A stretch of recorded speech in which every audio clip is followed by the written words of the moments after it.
3/4 الناس اللي أنا قابلتها في حياتي، مش عايزة أقول كل الناس اللي أنا قابلتها في حياتي، اللي عندها موال فلسفي كبير على إن الغضب ما هواش طريقة حلوة للتعامل.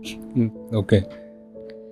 بالصدفة الأزلية كلهم وهم صغيرين عاشوا مع أب أو أم بيزعقوا، بيشخطوا، بينطروا، بيضربوا، في كمية violence عظيمة في الحياة. فهم قرروا إن هم مش عايزين يبقوا كده وعايزين يقربوا من ده، فبالتالي هم هيبقوا إيه؟ العكس. هيحاولوا يدوروا على طرق التعايش. وعملت إيه؟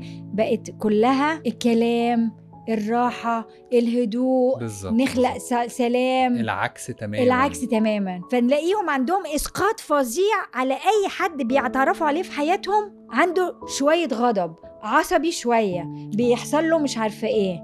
ولادهم نفس الحكاية، ما العيل عنده عفريت بيطلع له، فيلاقي عنده عيل عامل كده. العيل بيعمل إيه؟ بيحاول يوري لك اللي انت كاتمه.